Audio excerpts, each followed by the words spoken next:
Okay so hi everyone. I hope आपको ये मेरी आवाज़ और everything is clear right now. तो एज यूजुअल हम लाइव सेशंस लेने वाले थे but due to my internet issues और कुछ तो इशू है इस यहाँ आज नेटवर्क में that I am not able to take the classes. Live session हो नहीं पाएगा, so I am recording the class and I will be uploading it.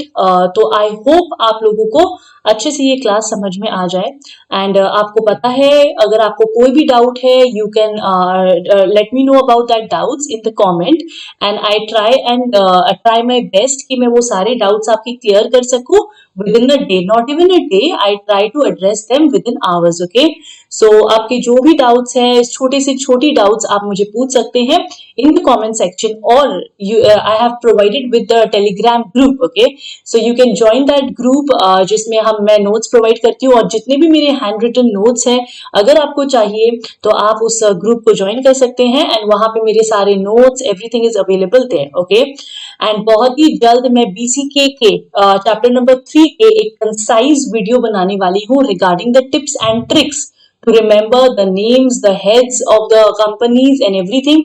तो वो बहुत जल्दी आने वाला है, तो please subscribe the channel and I hope आपको ये अपडेट्स मिलते रहे in my Telegram group also. तो आपको हर जगह अपडेट्स मिल जाएंगे if you join the group. Okay, so let's begin with the chapter now. हमने लास्ट क्लास क्या किया था? लास्ट क्लास हमने अनपेड सेलर स्टार्ट किया था, isn't it? This is the last chapter of SOGA, sale of goods act का last chapter है। Okay, तो हमने ये सारी चीजें पढ़ ली थी और हमने राइट ऑफ लियन पढ़ा था जहां पे हमने देखा था कि राइट ऑफ लियन होता क्या है, ये हमने किया था। फिर हमने राइट ऑफ स्टॉपेज ये हमने स्टार्ट किया था जहां में हमने पढ़ा था कि राइट एंड लियन खत्म हो जाता है उसके बाद आपका राइट ऑफ स्टॉपेज स्टार्ट होता है, ये भी हमने कर लिया था। फिर मैंने आपको कुछ ड्यूरेशन ऑफ ट्रांजिट समझाया था, ये मैंने आपको कहा था कि ये इंपॉर्टेंट है, इसको अच्छे से समझिए। तो जितने भी पॉइंट्स है उसको मैंने एकदम बेहतरीन तरीके से मैंने आपको एग्जाम्पल्स की तरह एग्जाम्पल्स देके समझाया है, as you all know this. Okay, तो अगर आपको कोई भी डाउट है मेरी लास्ट क्लास प्लीज देख लीजिएगा और वहां पे अगर आपको इश्यूज है फिर भी to understand any of the points you can just ask me. Okay, so let's move on with today's topic. ये सारी चीजें हमने कर ली थी लास्ट क्लास, तो मैं अभी डिस्कस नहीं कर रही। Okay, let's move on with today's topic. अब क्या होता है राइट टू स्टॉपेज? आप सभी को पता है होता क्या है। मैंने आप लोगों को कहा कि राइट ऑफ लियन क्या होता है। अब सेलर के पास पोजेशन है गुड्स का, मैंने क्या कहा था? सेलर के पास गुड्स का पोजेशन ऑलरेडी है, राइट, ऑलरेडी है। तो अब वो क्या कर सकता है? अगर बायर उसको पैसे पे नहीं करता, अगर बायर पैसे पे नहीं करता है, इन दैट केस वो गुड्स को रिटेन कर सकता है। रिटेन मतलब अपने पास रख सकता है, इसको हम कहते हैं राइट ऑफ लियन। ये हम राइट ऑफ लियन कहते हैं, ये आप सभी को पता है, इजंट इट? फिर मैंने आपको बताया कि लेकिन by chance, suppose for example आपको मैंने क्या बताया था कि अगर सपोज आपका सेलर है, सेलर ने गुड्स भिजवा दिए, सेलर ने क्या किए? गुड्स को एक ट्रक में लोड करके भिजवा दिए बायर के पास, ठीक है। गुड्स आपका ट्रांजिट में है, ट्रांजिट का मतलब रास्ते में है, और तभी सेलर को पता चलता है कि बायर क्या हो चुका है, बायर आपका इंसॉल्वेंट हो चुका है। मैंने बताया ना कि बायर के पास पैसे नहीं है देने को, तो उस केस में अब राइट टू लियन तो नहीं लगा सकते क्योंकि सेलर के पास पोजेशन है नहीं। लेकिन क्या गुड्स बायर तक पहुंच चुका है? क्या नहीं, गुड्स अभी रास्ते में है। तो इसका भी उपाय लॉ आपको देती है। लॉ कहती है कि अगर गुड्स आपके पास नहीं है, सेलर ने वो गुड्स भेज दिए लेकिन वो गुड्स अभी रास्ते में है और बायर के पास अभी तक पहुंचे नहीं है, तब क्या हो सकता है? सेलर अपना नेक्स्ट राइट यूज कर सकता है, which is right to stoppage. क्या कर सकता है? राइट टू स्टॉपेज, जहां पे सेलर क्या करेगा? ये जो गाड़ी है, ये जो गुड्स है, इसको वापस से बुलवा लेगा, वापस से अपने पास बुलवा लेगा and he will regain. Regain का मतलब क्या होता है? रीगेन। वो क्या करेगा? वापस से पोजेशन को रीगेन कर लेगा। यहाँ पे मैं रिटेन का बात नहीं कर रही, यहाँ पे मैं रीगेन का बात कर रही हूँ, मतलब कि पोजेशन को दोबारा अपने पास ले आना। यही होता है ना राइट टू स्टॉपेज। फिर मैंने आपको ये ट्रांजिट की पूरी मीनिंग समझाई थी। हमने ये ट्रांजिट का ड्यूरेशन पूरा पढ़ा था, 7.6 पॉइंट्स है, वो मैंने आपको कहा था अच्छे से समझ लेना, बिकॉज उसी में केस स्टडीज बन के आता है, राइट। यहां तक हमने कर लिया था। अब हम देखते हैं नेक्स्ट क्या करना है हमें कि effects of stoppage in transit. Effects of stoppage in transit का मतलब क्या होता है? तो देखो, अगर आपका गुड्स ट्रांजिट में हम रोक लेते हैं तो कैसे रोकेंगे, अब किस तरीके से रोकेंगे? अब मेरी बात ध्यान से सुनो, how can we stop it?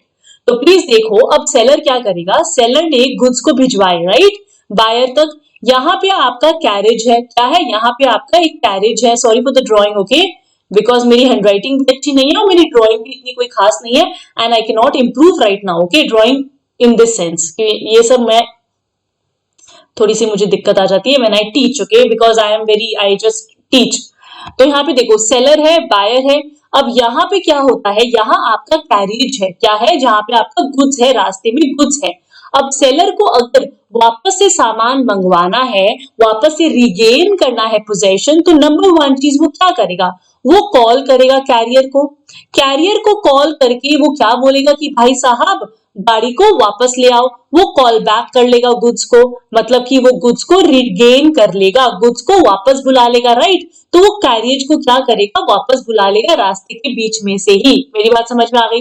दूसरी बात क्या है, अब दूसरी चीज वो क्या कर सकता है, वो क्या करेगा, सपोज कैरियज पहुंचने देगा, सपोज आधा से ज्यादा रास्ता क्रॉस हो चुका है, सपोज फॉर एग्जांपल, तो वो वापस नहीं बुलवा के वो क्या करेगा, वो यहीं पे कैरियज को बोलेगा कि अब जब तुम बायर के पास अगर पहुंच भी जाओ तो भी गुड्स देना मत। मतलब वो कैरियर को बोलेगा, रिफ्यूज कर देगा, refuse the carrier to deliver the goods. वो कैरियर को बोलेगा, वो ट्रक वाले को बोलेगा कि भाई साहब बायर के वहां पहुंच भी जाओ ना तो भी आप गुड्स देना मत, मतलब कि आप गुड्स उसको डिलीवर मत करना, गुड्स का राइट अपने पास ही रखना। मेरी बात समझ में आ गई? एक तो वो वापस बुला लेगा और एक वो डिलीवर करने से मना करवा देगा, दो चीज हो सकता है। तो two ways to exercise this right, taking actual possession of the goods, मतलब वापस से बुला लेना, रिगेन कर लेना। और दूसरा क्या हो सकता है, giving notice to the carrier, carrier मतलब जहां पे आपका गुड्स है, जीटीए, गुड्स ट्रांसपोर्ट एजेंसी, जो भी, नॉट टू डिलीवर, डिलीवर करने से वो मना कर देगा। क्लियर? बहुत इजी है।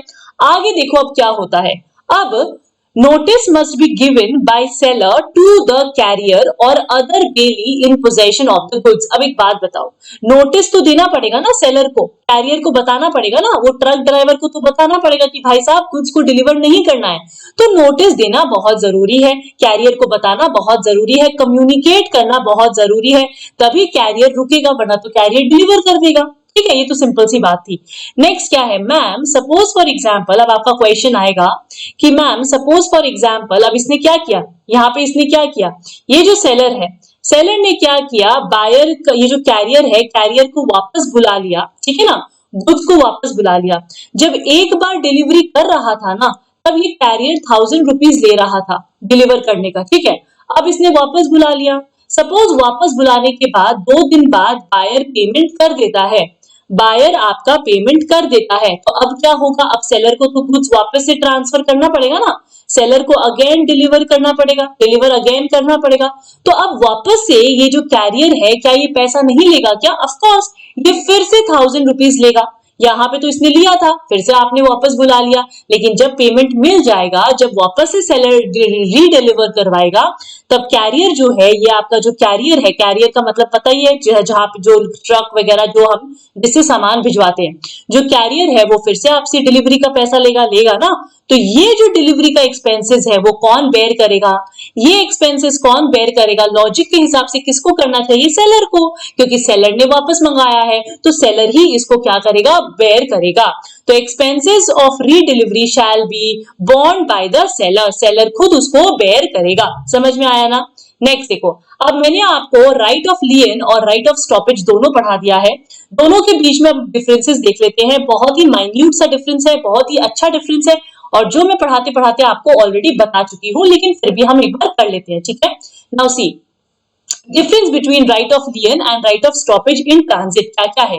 राइट ऑफ लियन में क्या बोलता है, प्लीज यहाँ देखो, राइट ऑफ लियन में द मेन इंपॉर्टेंट थिंग मैंने आपको क्या कहा था कि आप इस केस में रिटेन करते हो, आप क्या करते हो, यू रिटेन, आप रिटेन करते हो, मतलब पोजेशन आपके पास है उसी को आप रखते हो। रिटेन का मतलब अपने पास रख लेना, जो चीज है उसी को रख लेना, ठीक है ना। तो आपका सेंस क्या है, रिटेन द पोजेशन, राइट। लेकिन स्टॉपेज में क्या है, आप रिटेन नहीं करते क्योंकि आपके पास सामान है नहीं, आप उसको रीगेन करते हो। क्या करते हो, रीगेन करते हो।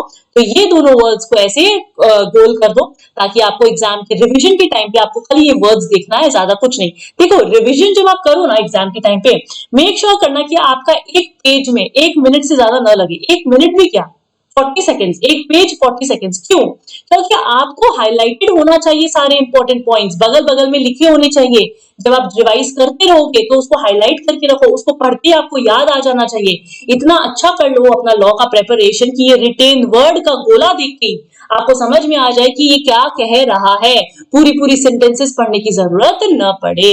तो ये कैसे पॉसिबल है, ये तभी पॉसिबल है जब आप एग्जाम के पहले एटलीस्ट 4 टाइम्स अपना जो भी पढ़ा रही हूँ उसको रिवाइज कर चुके होंगे। तो मेरा जो लॉ का सिलेबस है वो 15 मार्च तक खत्म हो जाएगा। 15 मार्च से लेके आपके पास इतना टाइम बचेगा कि आप आराम से रिवाइज इसको 3 टाइम्स कर सकते हो विदाउट एनी प्रॉब्लम। ठीक है ना। और हम मैराथन तो लेंगे ही, एग्जाम के पहले मैं आपका क्विक रिवीजन का मैराथन तो लूंगी ही, वो अलग बात है, बट ये आपका बहुत ज्यादा आपको हेल्प करेगा। ठीक है, तो मेक श्योर कि आप रिवाइज उसको करें। और आपका क्लियर करने का, सीए क्लियर करने का सबसे मेन फंडा क्या है, ये 11-12 नहीं है कि आपने एग्जाम के एक रात पहले पढ़ा और आप अच्छा नंबर स्कोर कर जाते हो। मैंने बहुत बच्चे देखे हैं जो कहते हैं कि मैम 85 मार्क्स आ गए थे 12 में बिना पढ़े। बच्चा वो 12 था, 12 में आपका बिना पढ़े आप एक रात पहले गो थ्रू करोगे, आप इजीली 85-90 लेके आ सकते हो विदाउट एनी डाउट, वो मेरे को पता है। बट ये सीए है, सीए में इतना घुमा के आपको क्वेश्चंस देंगे कि अगर आपने एक प्रोविजंस भी मिस आउट कर लिया, अगर एक प्रोविजंस भी आपके यहां से वहां हो गया, अगर आपने रिवाइज नहीं किया है तो आप उसको समझ ही नहीं पाओगे, उस क्वेश्चंस को ही समझ नहीं पाओगे। तो आपको बेसिकली करना क्या है, आपको सिर्फ रिवाइज करना है। देखो अभी मैं आपको समझा रही हूँ, आपको सब कुछ इजी लग रहा है ना। अगर मैं आपको पूछूंगी आप मेरे को आराम से आंसर दे दोगे, कल की क्लास जो मैंने ली थी उसका भी आप आंसर मुझे दे दोगे। लेकिन आपको बेसिकली करना क्या है, इसी चीज को रिवाइज करना है ताकि आपके टिप्स पे आपका ये लॉ रहे। क्लियर। तो इसी को हम आगे बढ़ाते हैं, नेक्स्ट मूव करते हैं। Now seller should be in possession of the goods. अब मैंने क्या बताया था, राइट ऑफ लियन का एक फीचर मैंने लिखवाया था आपको कि सेलर के पास पोजेशन होना चाहिए, सेलर के पास पोजेशन होना चाहिए, तभी तो वो रिटेन करेगा, वरना वो रिटेन कैसे करेगा। समझ में आया। Next, seller should have parted with the possession. अब इसमें मैंने क्या बोला, सेलर के पास पोजेशन नहीं रहेगा भाई साहब, सेलर उस पोजेशन को कैरियर को दे देता है। किसको, कैरियर को। तो seller should have parted, parted मतलब अपने से जुदा कर दिया, उसने अपने से जुदा कर चुका होगा वो पोजेशन को, पोजेशन उसके पास नहीं रहेगी। लेकिन क्या पोजेशन आपके बायर के पास रहेगी, नहीं, पोजेशन आपका बायर के पास भी नहीं रहेगा। दोनों ही केसेस में बायर के पास पोजेशन पहुंचना नहीं चाहिए। अगर पहुंच जाता है तब आपका right of लियन, right of stoppage दोनों ही आप यूज नहीं कर सकते। क्लियर, समझ में आया। तो possession must be with the carrier, इस केस में आपका पोजेशन कैरियर के पास होना चाहिए। And buyer has not acquired the position, दोनों ही केसेस में बायर के पास पोजेशन नहीं होना चाहिए। ठीक है, ये बहुत इजी था।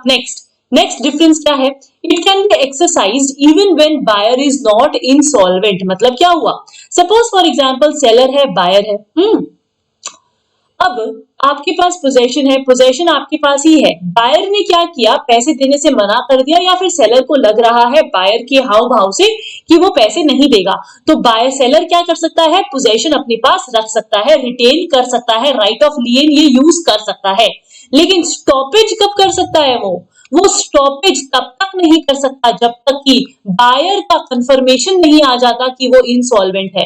मतलब कि अगर गाड़ी रास्ते में है, तुम तभी गाड़ी को रोक सकते हो जब तुम्हारे पास ये कंफर्मेशन आ जाती है कि बायर आपका इंसॉल्वेंट है। क्या है, इंसॉल्वेंट है।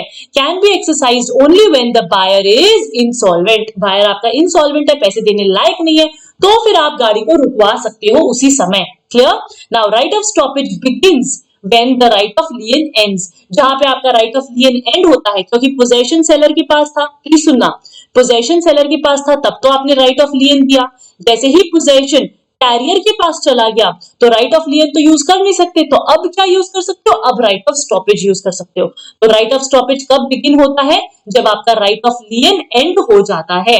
या इजी। तो ये सारे डिफरेंसेस हैं, आई होप आपको याद रहेंगे। डायरेक्ट क्वेश्चंस इस बार मुझे नहीं लगता आएगा, इस बार मुझे लगता है बहुत आपको एप्लीकेशन बेस्ड क्वेश्चंस देंगे, बिकॉज इन लोगों ने मॉड्यूल को ही पूरा चेंज कर दिया है और बहुत ज्यादा एप्लीकेशन बेस्ड क्वेश्चंस डाले हैं जो हम डिस्कस करेंगे आफ्टर कंप्लीटिंग दिस चैप्टर। हम पूरा सौगा पे बहुत सारे केस स्टडी बेस्ड क्वेश्चंस करेंगे, सो डू नॉट वरी, आपका बहुत अच्छे से ये प्रैक्टिस हो जाएगा। Now let's move with the next topic जो है आपका सेक्शन 53। थोड़ा सा इंपॉर्टेंट है, ये थोड़ा सा इंपॉर्टेंट इसीलिए है क्योंकि ये आपके, अगर आप बुक से पढ़ोगे तो आपको ये कंफ्यूज कर सकता है। अगर आपने इसको पढ़ा तो आपको ये थोड़ा हल्का कंफ्यूज तो करेगा। तो यहाँ पे प्लीज ध्यान देना कि इफेक्ट्स ऑफ सब सेल और प्लेज मतलब क्या होता है। अब मैं आपको 2-3 बातें समझाऊंगी, प्लीज यहाँ पे ध्यान से सुनना। अगर आपको नोट करना है तो आप नोट भी कर सकते हो ना। यहाँ पे देखो, यहाँ पे आपका सेलर है, ओके, ये आपका बायर है। बहुत अच्छा बात, सेलर और बायर के बीच में कॉन्ट्रैक्ट हुआ। क्या चीज का कॉन्ट्रैक्ट हुआ बच्चा? कॉन्ट्रैक्ट हुआ कि ये आपको 100 bales of cotton 100 bales of cotton sell करेगा, ठीक है ना, कॉटन सेल करेगा।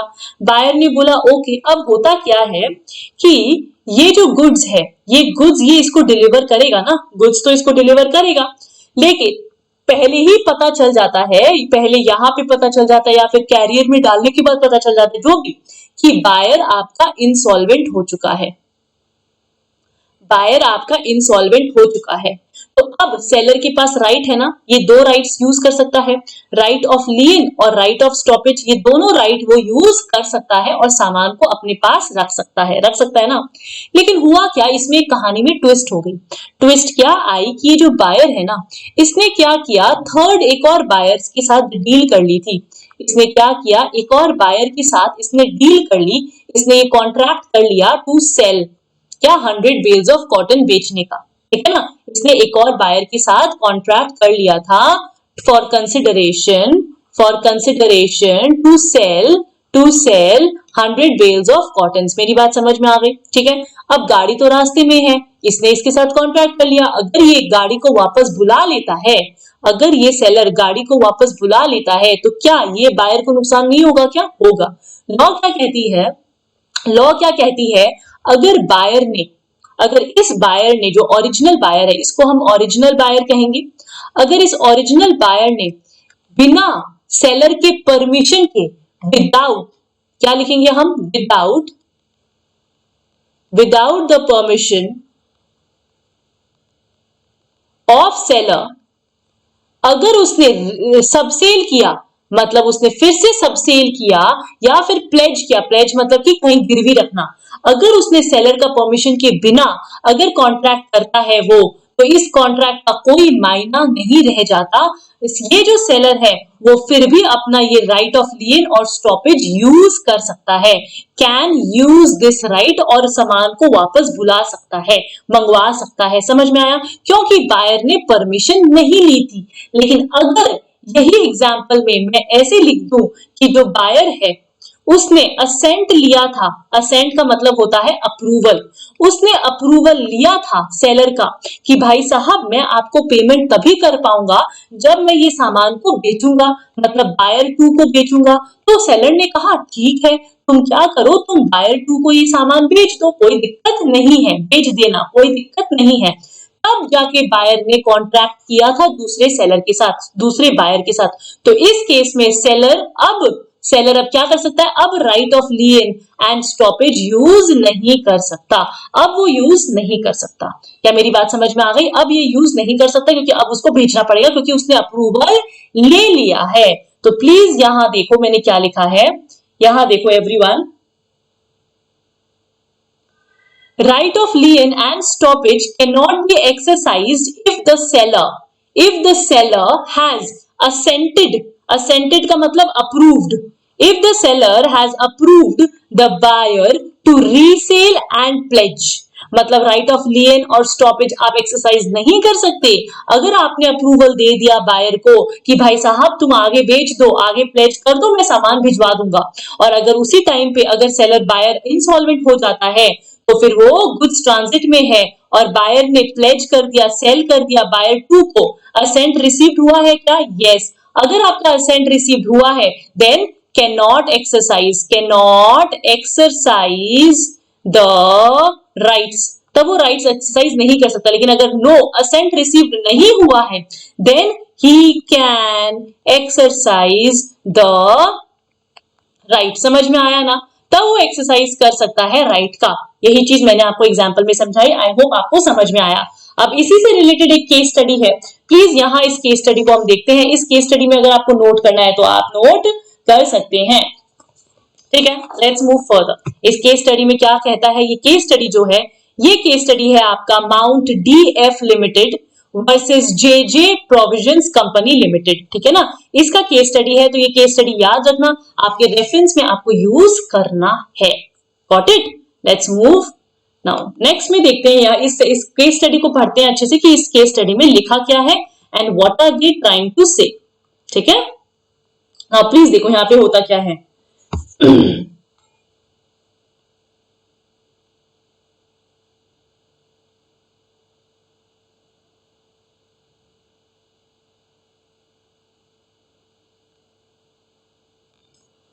अब इसमें क्या होता है, आपका ए है, ए इज द सेलर। ठीक है, सेलर के पास बहुत सारे कार्टन्स होते हैं। क्या होते हैं? कार्टन्स। कार्टन्स पता है ना? ये कार्टन्स कहाँ होते हैं? ये इसके वेयरहाउस में होते हैं। एक तरीके से वेयरहाउस मान लो, तुम जैसे भी मान लो। ठीक है ना, ये एक वेयरहाउस में होता है। ठीक है, अब इस सेलर ने क्या किया? इस सेलर ने कॉन्ट्रैक्ट किया है विथ बी। बी के साथ कॉन्ट्रैक्ट किया है टू सेल बी। ठीक है ना, बी को बोला कि मैं ये कार्टन्स तुमको बेचूंगा। बहुत अच्छा बात है। इस सेलर ने अप्रूवल भी दे दिया है। अब बी ने क्या कहा? बी ने कहा कि मैं तुमको पैसे तभी दे पाऊंगा when I sell those cartons. B ने कहा can pay to A only when I sell these cartons to the third party, these cartons to the next buyer। मैं नेक्स्ट बायर को बेचूंगा तभी मैं तुमको पैसे दे सकता हूं। ठीक है ना, सेलर ने इसका अप्रूवल दे दिया था। सेलर ने क्या किया? इसका अप्रूवल दे दिया था। ठीक है, अब होता क्या है? सेलर ने इसका अप्रूवल तो दे दिया। अब हुआ क्या कि बी ने ये गुड्स बेच दिया। बी ने ये गुड्स सी को बेच दिया। ठीक है ना, सी ने इसको पैसे भी दे दिए। सी ने इसको पैसे भी दे दिए, मनी भी दे दी, आराम से दे दी। लेकिन बी ने क्या किया? बी ने क्या किया? बी ने ए को पैसे नहीं दिए, नॉट पेड। बी ने उसको पैसे देने से मना कर दिया। तो इस केस में आप मुझे बताओ अब इस केस में क्या होता है? अब मेरी बात सुनना ध्यान से। बी ने क्या किया? सी को गुड्स बेचने का कॉन्ट्रैक्ट कर लिया। यहाँ पे बी ने सी को गुड्स बेचने का कॉन्ट्रैक्ट कर लिया और सी ने बदले में पैसे भी दे दिए। लेकिन क्या कार्टन्स ये वेयर हाउस छोड़ के गया क्या? अभी तक नहीं गया। अभी तक सिर्फ ओरली और पेपर्स में कॉन्ट्रैक्ट हुआ है। अभी तक सिर्फ पेपर्स में कॉन्ट्रैक्ट हुआ है। मेरी बात ध्यान से सुनना, अभी तक सिर्फ पेपर्स में कॉन्ट्रैक्ट हुआ है। अभी तक कार्टन्स वेयरहाउस को छोड़ा नहीं है, वेयरहाउस को लीव नहीं किया है। जब ए को मालूम पड़ता है कि बी पैसे नहीं देगा तो ए ने वेयरहाउस वाले को क्या कहा कि do not deliver, do not deliver, deliver मत करना टू सी। ए ने वेयरहाउस वाले को कहा कि तुम ये सी को डिलीवर मत करना जब तक मुझे पैसे न मिले। तो अब आप मुझे एक बात बताओ कि यहाँ पे can right to lien use हो सकता है क्या? क्या राइट टू लियन यूज हो सकता है क्या?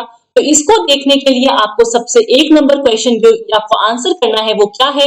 Was the assent provided? क्या असेंट मिल गया था क्या सेलर का टू रीसेल? To resale. तो आप क्या बोलोगे? यस, आपका असेंट मिल गया था। तो जब असेंट मिल जाता है तो लॉ क्या कहती है? Now you can not use this right. अब आप ये राइट को यूज नहीं कर सकते, राइट टू लियन यूज नहीं कर सकते। आपका राइट टू लियन डिफीट हो जाता है। मेरी बात समझ में आ गई? तो क्या ये केस स्टडी समझ में आया? तो यहाँ पे इस केस स्टडी में हुआ क्या था? ए ने बी के साथ कॉन्ट्रैक्ट किया था कि वो कार्टन्स दे देगा। बी ने क्या किया? सी को कॉन्ट्रैक्ट कर लिया और अप्रूवल ले लिया था ए से कि मैं पहले बेचूंगा किसी थर्ड पार्टी को और फिर जाके आपको पैसे दूंगा। ए ने कहा ओके, बी ने कॉन्ट्रैक्ट कर लिया, सी ने कॉन्ट्रैक्ट पैसा दे दिया था लेकिन बी ने पैसे ए को नहीं दिए। ये सारी बातें जान के ए ने वेयरहाउस वाले को कहा, उसको कहा कि आप प्लीज इसको डिलीवर मत करना, सी को आप प्लीज डिलीवर मत करना। वॉरफिंगर को कहा आप प्लीज डिलीवर मत करना टू सी, क्योंकि उसने पैसे नहीं दिए हैं। तो लॉ के अकॉर्डिंग क्या वो ऐसा कर सकता है क्या? नहीं कर सकता। सिंस उसने अप्रूवल दे दिया था, जिस मोमेंट उसने अपना असेंट दे दिया था, उस मोमेंट ही उसने लूज कर दिया अपना राइट टू लियन। वो राइट टू लियन अब यूज नहीं कर सकता है। क्लियर? एकदम इजीली ये समझ में आ गया आपको? बहुत ही इजी टॉपिक था ये, राइट? ये वाला चीज आपको अच्छे से समझ में आ गया। अब नेक्स्ट पॉइंट पढ़ो, when the documents of title. अब यहाँ पे तो गुड्स का बात था, राइट? गुड्स का बात कर रहे थे, अभी तक हमने किसका बात किया? गुड्स का। लेकिन अब हम जो बात करने वाले हैं वो है डॉक्यूमेंट ऑफ टाइटल का। सपोज आपका डॉक्यूमेंट ऑफ टाइटल ट्रांसफर कर दिया है, सेलर है, सेलर ने बायर को डॉक्यूमेंट ऑफ टाइटल, टाइटल का डॉक्यूमेंट ट्रांसफर कर दिया है, ठीक है ना? अब यही बायर ने क्या किया, फर्दर ये क्या करता है, सी को, ये इसको सेल कर देता है। क्या कर देता है? सेल कर देता है। जब ये डॉक्यूमेंट को सेल कर देता है ना, तब आपका अप्रूवल के बाद इन गुड फेथ और इन कंसिडरेशन के बाद अगर वो डॉक्यूमेंट को सेल कर देता है, डॉक्यूमेंट को ट्रांसफर कर देता है फर्दर टू सी, तो आपका राइट ऑफ लियन और राइट ऑफ स्टॉपेज आप यूज नहीं कर सकते, दोनों ही आप यूज नहीं कर सकते। लेकिन सपोज फॉर एग्जांपल आपने प्लेज किया है, मतलब आपने सपोज सेलर ने बी को ट्रांसफर कर दिया डॉक्यूमेंट्स, सेलर ने बी को डॉक्यूमेंट्स ट्रांसफर कर दिया। अब बी ने फर्दर क्या किया, बी ने फर्दर सी को गिरवी रख दी, सी को ये डॉक्यूमेंट्स प्लेज कर दिया, डॉक्यूमेंट्स क्या किया, प्लेज कर दिया। तो इस केस में आप राइट ऑफ लियन और स्टॉपेज यूज कर सकते हो। इस केस में आप यूज कर सकते हो, लेकिन इस केस में आप यूज नहीं कर सकते। वापस से पढ़ूं, एक और बार पढ़ती हूँ, सुनो please. When the documents of title of goods has been transferred to the buyer further transfers the document to the person in good faith and consideration। मतलब गुड फेथ में और कोई पैसा के लिए वो ट्रांसफर कर देता है फर्दर, तो क्या होगा, अगर उसने सेल करने के हिसाब से ट्रांसफर किया है, तो आप एक्सरसाइज नहीं कर सकते राइट को, कैन नॉट एक्सरसाइज, दोनों ही राइट, लियन भी और स्टॉपेज भी, दोनों ही आप यूज नहीं कर सकते, ठीक है ना? लेकिन अगर सपोज उसने ट्रांसफर किया है एज अ प्लेज, मतलब कि उसने क्या किया है, गिरवी रखा है, मॉर्गेज रखा है, तो उस केस में क्या हो सकता है, can exercise the right subject to the rights of pledgee. Pledgee का कोई राइट्स होता है, उसको ध्यान में रख के वो क्या कर सकता है, वो अपना राइट को यूज कर सकता है। बहुत इजी। तो अगर इसको मेरे को शॉर्ट में आपको समझाना हो तो क्या मैं ऐसा लिख सकती हूँ क्या, प्लीज देखना यहाँ पे, क्या मैं ऐसा लिख सकती हूँ क्या कि अगर आपके पास पोजेशन है, प्लीज सुनना, पोजेशन है क्या, यस मैम है, तो अगर आपके पास पोजेशन है तो आप राइट ऑफ लियन यूज कर सकते हैं क्या, यस। अगर आपके पास पोजेशन नहीं है तो क्या आप राइट ऑफ लियन यूज कर सकते हैं क्या, नो। ये समझ में आया? फिर अगर आपने पोजेशन दे दिया, पोजेशन से पार्ट हो चुके हो, कैरियर के पास पोजेशन है, तो क्या आप राइट ऑफ लियन यूज कर सकते हो क्या, लियन नहीं, ये तो आप यूज कर ही नहीं सकते। लेकिन क्या आप स्टॉपेज यूज कर सकते हो क्या, क्या आप स्टॉपेज यूज कर सकते हो क्या, यस। आप फिर अपना स्टॉपेज का राइट यूज कर सकते हो। नेक्स्ट, अगर suppose for example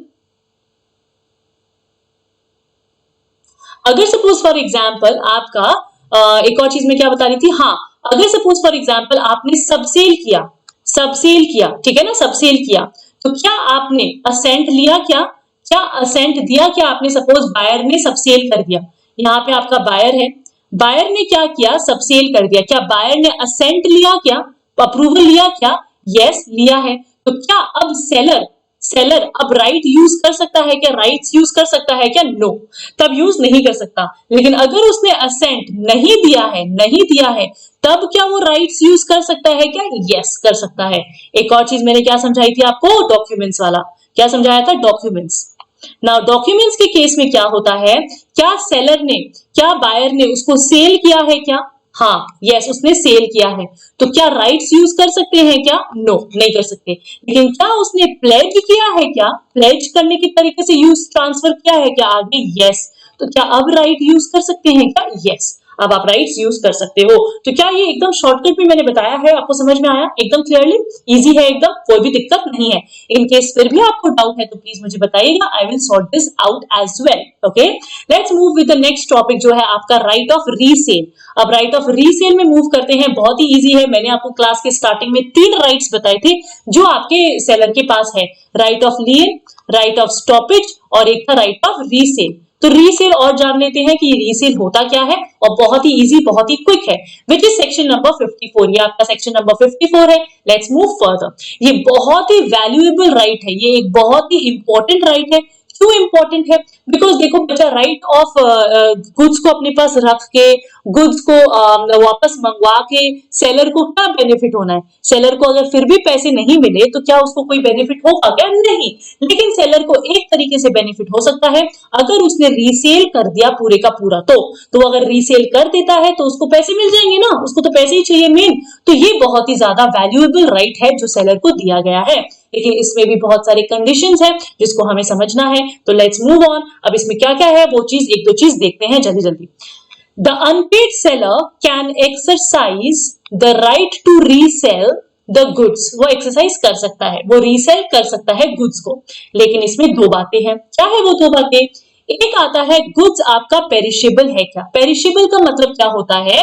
life span बहुत कम होना, मतलब कि लाइफ स्पैन इज शॉर्ट। जैसे कि फ्रूट्स हो गए, फॉर एग्जाम्पल आपके फ्रूट्स हो गए।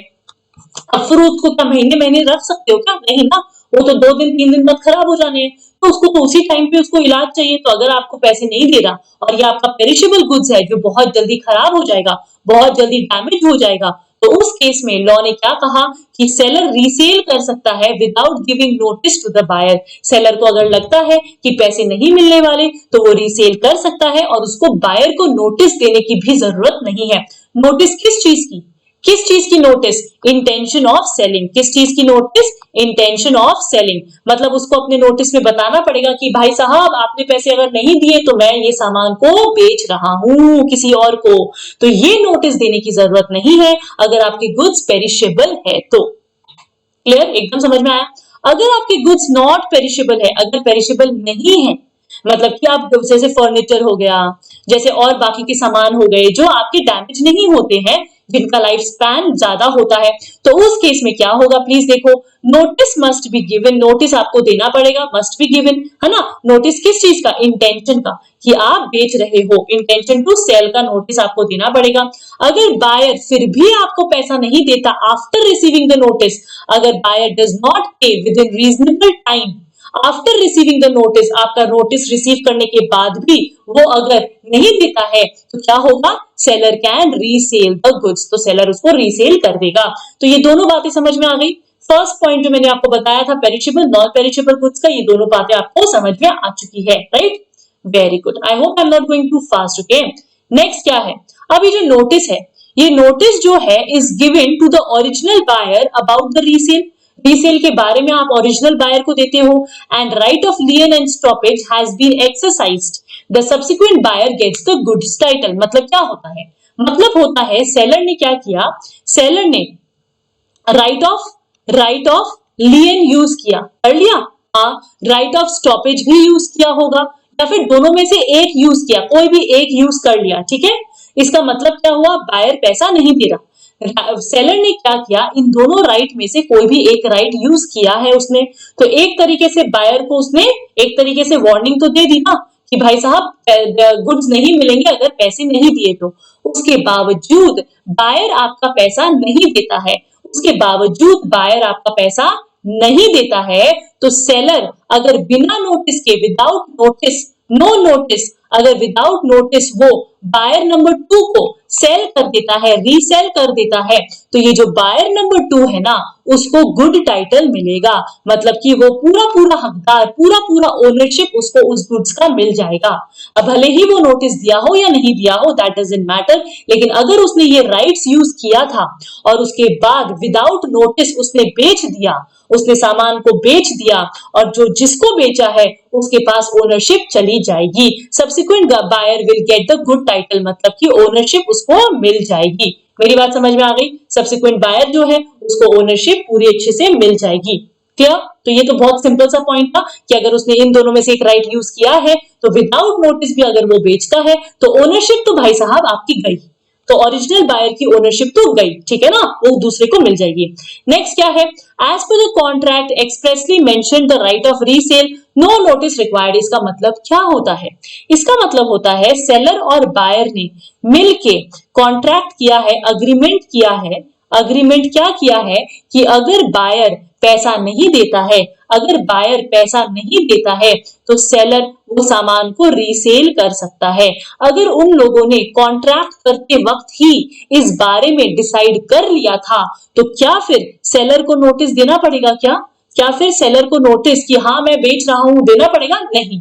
अगर पहले से ही उसने अग्रीमेंट कर लिया, पहले से ही अग्रीमेंट था कि अगर buyer fails to pay, buyer fails to pay, then क्या होगा? Then seller can resell, seller उसको रीसेल कर सकता है विदाउट नोटिस, सेलर उसको रीसेल कर सकता है without notice. Clear? Without notice वो रीसेल कर सकता है। तो ये इंपॉर्टेंट है कि अगर अग्रीमेंट में पहले से डिसाइड है तो नोटिस अलग से देने की जरूरत नहीं है, या नोटिस आपको अगले अलग से देने की जरूरत नहीं है। नेक्स्ट क्या है? Property has not been passed to the buyer in addition to other remedies the seller can withhold the delivery quasi lien. ये कुछ पॉइंट नहीं है, ये एक बेकार सा पॉइंट आपके लॉ में रखा गया है ताकि लूप होल्स को कवर अप कर सके। यहाँ पे क्या लिखता है? लियन, आपके पास राइट ऑफ लियन तो है ही ना, है ना, राइट ऑफ लियन। अब कहते हैं कि अगर आपने प्रॉपर्टी ट्रांसफर नहीं की, अगर आपने प्रॉपर्टी ट्रांसफर नहीं की, ओनरशिप ट्रांसफर नहीं की, तो आप फिर भी आप क्या कर सकते हो? क्वॉशी लियन के हिसाब से आप डिलीवरी को विदहोल्ड कर सकते हो, डिलीवरी को आप फिर भी विदहोल्ड कर सकते हो। It is similar to lien, right of lien की तरह ही है। अगर आपने प्रॉपर्टी को पास नहीं किया है तो बाकी के रेमेडीज के साथ साथ आप लियन वाला रेमेडी भी यूज कर सकते हो। अगर उसने पैसे नहीं दिए तो लियन वाला रेमेडी भी आप यूज कर सकते हो। आप गुड्स ना दो, खत्म बात, ठीक है ना। उसने पैसे नहीं दिए तो आप डिलीवर मत करो। तो ये सेम बात है, इसको बस एक बार एक और लाइन उसने लगा दिया है। It is all similar to the lien, quasi lien बोलते हैं, मतलब कि अज्यूम्ड लियन, मतलब कि assumed right of retaining, assumed होता है, ठीक है। नेक्स्ट क्या है? नेक्स्ट देखो, अब नेक्स्ट जो हमारे टॉपिक में आता है वो है rights of an unpaid seller against the buyer, rights of an unpaid seller against the buyer. अब इसके बारे में जल्दी से पढ़ लेते हैं कि इसमें क्या क्या चीजें हमें करनी है। ठीक है, लास्ट टॉपिक है, फिर हमारा ये चैप्टर नहीं, फिर एक और क्लास लगेगा और फिर हमारा ये अनपेड सेलर का ये सौगा खत्म हो जाएगा। लास्ट टॉपिक है, छोटा सा टॉपिक है, जल्दी से देख लेते हैं। Rights of an unpaid seller. अभी तक मैंने आपको 3 राइट्स बताई, 1 2 3। एक बताया था लियन, एक बताया था स्टॉपेज और एक बताया था मैंने रीसेल। ये तीनों राइट किसका है? सेलर का है ना, सेलर का है ना। किसके अगेंस्ट है? अगेंस्ट द गुड्स था, याद है, फर्स्ट क्लास में बताया था, गुड्स के अगेंस्ट है। लेकिन ये तीनों करने के बावजूद पैसा नहीं मिल रहा है, या कोई प्रॉब्लम आ रही है, या फिर कोई डैमेजेस हो रहा है, या फिर कोई लॉस हो रहा है, जो भी, गुड्स के अगेंस्ट तो आपने कर दिया, बायर के अगेंस्ट भी तो आपके पास कुछ राइट होगा ना। बायर ने ब्रीच ऑफ कॉन्ट्रैक्ट किया है, अगर पैसे देते नहीं है तो हमने पढ़ा था ना कॉन्ट्रैक्ट के ब्रीच में कि वो ब्रीच ऑफ कॉन्ट्रैक्ट माना जाएगा। उसी तरीके से अगर बायर पैसा नहीं देता है तो सेलर के पास राइट होता है against the buyer as well, जो हम सेक्शन 55 टू 61 में पढ़ेंगे। जल्दी से देखो, now seller's remedy for breach of contract to sell. Seller का बहुत सारा रेमेडी होता है, दो एक breach of contract to sell है, वो क्या क्या है जल्दी से देखते हैं। नंबर 1 जो है आपका सूट फॉर प्राइस, मतलब कि आप पैसों के लिए सू कर सकते हो, आप पैसों के लिए सू कर सकते हो अंडर सेक्शन 55 के अंडर। अब उसमें कुछ कुछ बातें हैं, जल्दी से देखते हैं क्या है। अब number 1, property has been passed. Property जो है वो आपकी पास हो चुकी है, मतलब कि आपकी ओनरशिप ट्रांसफर हो चुकी है, ओनरशिप ट्रांसफर हो चुकी है। मेरी बात समझ में आ गई? अब मैंने आपको क्लास की स्टार्टिंग में सौगा जब हमने स्टार्ट किया था उसमें मैंने आपको कहा था कि एक सेलर तभी प्राइस क्लेम कर सकता है, तभी पैसे का डिमांड कर सकता है, तभी वो सू कर सकता है अगर उसने ओनरशिप ट्रांसफर कर दी तो, ठीक है ना। तो अभी क्या हुआ कि property has been passed, ownership transfer हो चुकी है, बायर wrongfully neglects और refuses to pay the goods, pay for the goods. वो wrongfully क्या करता है? रिफ्यूज कर देता है या निग्लेक्ट कर देता है टू पे फॉर द गुड्स। तो सेलर क्या कर सकता है? वो सू कर सकता है फॉर प्राइस, वो पैसों के लिए सू कर सकता है। अब property has not been passed and not appropriated as per the contract. As per the contract लिखो प्लीज, मतलब कि कॉन्ट्रैक्ट के अकॉर्डिंग ये डिसाइड हुआ था कि आप पहले पैसा दोगे, आप पहले पे करोगे on a certain date, on a certain day आप पहले पे करोगे and only then will I deliver, और तभी उसके बाद ही मैं डिलीवर करूंगा। आपने क्या डिसाइड किया था, आप पे करोगे on a certain day and उसके बाद ही मैं आपको डिलीवर करूंगा। तो उस केस में अगर ऐसा होता है, price is payable on a certain day, buyer refuses to pay, तो सेलर सू फिर भी कर सकता है, सेलर फिर भी सू कर सकता है अगर उसका कोई डैमेजेस हुआ है अगर तो। क्लियर, समझ में आया ना ये चीज। नेक्स्ट मूव करते हैं, sue for damages for non acceptance. अब इसका मतलब क्या होता है नॉन एक्सेप्टेंस, मैंने क्या कहा, सेलर है, सेलर और यहाँ पे बायर है। सेलर ने अपनी गाड़ी भेजी, गुड्स डिलीवर करवा दिए, गुड्स खड़ा है, डिलीवरी गाय खड़ा है बायर के दरवाजे पे, और बायर ने क्या किया, बोला मेरे को गुड्स नहीं मांगता, मेरे को गुड्स नहीं चाहिए, I do not want the goods. तो वो रिफ्यूज कर देता है, रिफ्यूजेस टू एक्सेप्ट, वो रिफ्यूज कर देता है और वो गुड्स को ही नहीं लेता और पैसे भी नहीं पे करता, and does not pay, and not pay, does not pay, ठीक है ना। तो buyer refuses to accept the goods and pay for it. तो सेलर क्या कर सकता है, seller can claim the damages of the non acceptance. मैंने आपको ऑलरेडी बताया था, अगर ओनरशिप ट्रांसफर नहीं होती है और अगर आपका डिलीवरेंस नहीं होता है, डिलीवर लेने से वो मना कर देता है, तो आप प्राइस तो नहीं मांग सकते लेकिन आप डैमेजेस क्लेम कर सकते हो। मैंने बताया था ना, वारंटी गारंटी, तो आप डैमेजेस क्लेम कर सकते हो। और अगर आपका बहुत नुकसान है तो वो डिपेंड करता है केस टू केस कि आपको प्राइस लेना है नहीं लेना है, लेकिन आप डैमेजेस फॉर श्योर क्लेम कर सकते हो अगर आपका नॉन एक्सेप्टेंस की वजह से कोई भी डैमेजेस हुआ है तो। समझ में आया ये चीज, समझ में आया ना, sue for damages of non acceptance. Okay, let's move further. अब आगे क्या है, आगे क्या कहता है, आगे देखो number 3, repudiation of contract before due date. ये हमने पढ़ा था कहीं, कहां पढ़ा था हमने, repudiation of contract before the due date, याद है, हमने ब्रीच किया था। ब्रीच में मैंने आप लोगों को समझाया था एंटीसिपेटरी ब्रीच, याद है, एंटीसिपेटरी ब्रीच, जहां पे आपका कॉन्ट्रैक्ट ब्रीच हो जाता है बिफोर ड्यू डेट, मतलब ड्यू डेट आने से पहले ही आपने उस कॉन्ट्रैक्ट को रेप्यूडिएट कर दिया, मतलब कैंसिल कर दिया, याद है, रिमेंबर, आई होप आपको याद आया होगा। तो जब आप ऐसा कोई कॉन्ट्रैक्ट करते हो, रेप्यूडिएट कर देते हो, कैंसिल, अगर बायर आपका कैंसिल कर देता है कॉन्ट्रैक्ट को बिफोर द ड्यू डेट, तो फिर सेलर के पास क्या क्या राइट्स है, प्लीज यहां देखो, the buyer repudiates the contract before the date of delivery, delivery के पहले ही वो क्या कर देता है, उसको कैंसिल कर देता है। The seller may sue for breach of contract, जो हमने पढ़ा है, और उस ब्रीच को हम एंटीसिपेटरी ब्रीच कहते हैं, और बायर सेलर उसको सू कर सकता है। बहुत ही इजी था, बहुत ही सिंपल था, राइट, बहुत ही सिंपल था। अच्छा, मुझे आपको एक दो बातें और समझानी थी।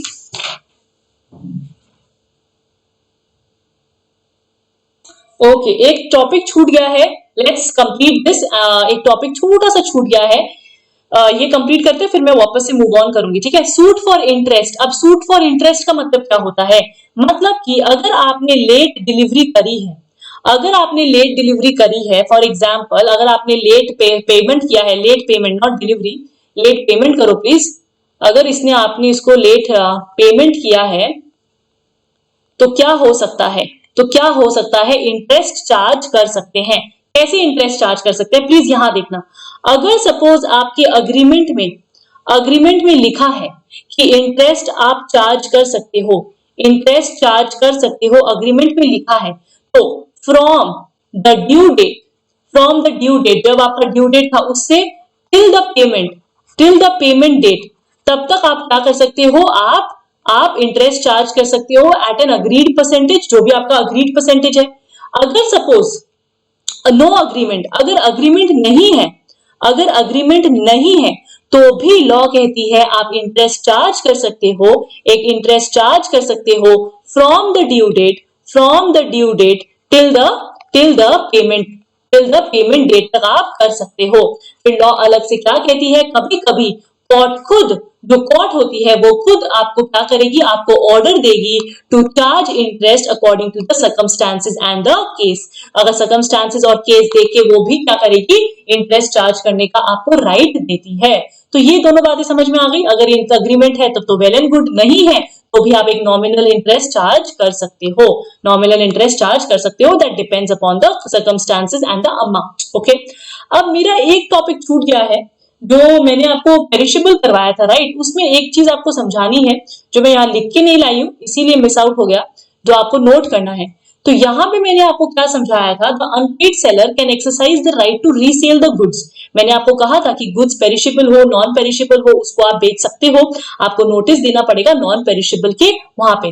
लेकिन मैम अगर उसने नोटिस नहीं दिया तो किसी ने मुझे क्वेश्चन भी करना, मतलब आपके दिमाग में ये क्वेश्चन जरूर आया होगा कि मैम अगर सपोज नॉन पेरिशेबल गुड्स है, तो प्लीज ये नोट करो, प्लीज ये नोट करना, अगर नॉन पेरिशेबल गुड्स है, in case of non perishable goods, ठीक है, और उसने नो नोटिस गिवन, क्या लिखोगे, no notice given before resale. तो इसमें क्या क्या हो सकता है, क्या क्या इफेक्ट्स है, इसके इफेक्ट्स आपको बताने हैं। तो मैं आपको 2-3 इफेक्ट्स बताऊंगी। नंबर वन क्या है कि सपोज फॉर एग्जाम्पल, इसका एग्जाम्पल आप नोट करते जाना मेरे साथ साथ। अब सपोज फॉर एग्जाम्पल सेलर है और ये आपका बायर है, ठीक है ना। सेलर ने बायर को नोटिस नहीं दिया, नो नोटिस, ठीक है, और सेलर ने क्या किया, बायर नंबर 2 को सेल कर दिया, ठीक है। अब कॉन्ट्रैक्ट का प्राइस कितना था, बी के साथ कॉन्ट्रैक्ट का प्राइस कितना था, बी के साथ कॉन्ट्रैक्ट का प्राइस था 100 रुपीज, ठीक है। और B2 के साथ उसने कितने में बेचा, उसने कितने रुपीज में बेचा, उसने बेचा है 120। अब मेरी बात ध्यान से सुनो, अब होगा क्या कि ये जो 20 रुपीज उसने एक्स्ट्रा अर्न किए हैं ना, ये जो एक्स्ट्रा अर्न किए हैं ना, ये उसको देने पड़ेंगे बी को, has to be given to B. मेरी बात समझ में आ गई, क्योंकि उसने नोटिस नहीं दिया। तो इसको क्या होगा, अगर कोई भी प्रॉफिट है on resale, if there is any profit on resale, he must return it to the original buyer। तो आप क्या लिखोगे, in case if there is any profit on resale, then return it to original buyer. Original buyer कौन है पता है ना आपको, ये बी है, बायर नंबर B2 नहीं है, ओरिजिनल बायर ये है। इसको आपको ये 20 रुपए देने पड़ेंगे। फर्स्ट बात समझ में आ गई, फर्स्ट एग्जांपल। सेकंड चीज देखो, अगर सपोज आपका सेलर है और ये आपका बायर है, इन दोनों के बीच में कॉन्ट्रैक्ट हुआ था, इसने उसको नोटिस नहीं दिया, नो नोटिस गिवन। अब इसने क्या किया, फर्दर B2 को बेच दिया। अब इसके साथ जो कॉन्ट्रैक्ट प्राइस हुआ था वो था 100 रुपीज, और इसके साथ जो कॉन्ट्रैक्ट प्राइस हुआ था वो था 80 रुपीज, ठीक है ना। तो अब इस केस में क्या होगा, इस केस में क्या होगा, प्लीज मेरे, अच्छा एक काम करो, यहाँ पे लिखो नोटिस वाज गिवन, यहाँ पे आपका एग्जांपल लिखो नोटिस गिवन, ठीक है ना। अब इस नोटिस देने के बाद उसने B2 ने क्या किया, प्राइस 80 रुपीज में बेचा। तो अब सेलर का तो लॉस हुआ ना, सेलर का लॉस हुआ ना, 20 रुपीज हुआ क्या नहीं हुआ। तो ये जो लॉस है ना 20 रुपीज कैन बी क्लेम्ड, क्या लिखोगे, loss of ₹20 can be claimed from the original buyer, but only if notice is given, मेरी बात समझ में आ रही है। अगर आपका नोटिस दिया है तब आप ले सकते हो। मेरी बात समझ में आ गई ये वाली चीज, ठीक है। अब नेक्स्ट पॉइंट क्या है, प्लीज यहां देखना, ये समझ में आया। अब इसी में अगर मैं कहूं नो नोटिस इज गिवन, अगर उसने नोटिस नहीं दिया और इस केस में अगर उस लॉस हो जाता है, 100 रुपीज का आइटम था 80 में बेचता है, तो ये जो लॉस ऑफ 20 रुपीज है, can he recover, no, he can not recover. तब इस केस में क्या होगा, वो रिकवर नहीं कर सकता। And this loss cannot be recovered from original buyer। अब ये लॉस रिकवर नहीं होगा। तो ये तीनों पॉइंट समझ में आ गया ना, नोटिस का इंपॉर्टेंस समझ में आ गया ना। तो ये तीनों पॉइंट, ये जो 3 मैंने बताए हैं, प्लीज इसको नोट कर लीजिएगा। ये मैंने अपने नोट्स में नहीं लिखे हैं, I just thought I will explain you with the examples, और यहाँ पे रह गया। तो अभी तक आपको कोई भी डाउट नहीं है, जितने भी पॉइंट्स थे, जितने भी चीजें थी, सारी मैंने बता दी हैं आपको। इन केस आपको कोई भी इशू हो, any doubts at all, you know where to contact me, you can just join my Telegram group. आप मेरा टेलीग्राम ग्रुप ज्वाइन कर सकते हो, और या फिर आप कमेंट कर सकते हो in the section below, okay. And please don't forget to like and subscribe, okay.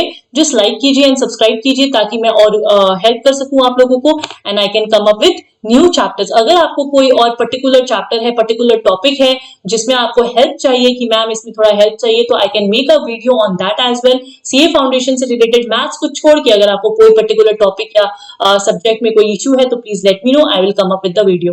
Okay, thank you so much guys, it was very nice having you all and I'm very glad that you all are watching the video. Thank you so much and keep supporting and keep your love. Thank you so much. Bye bye. See you.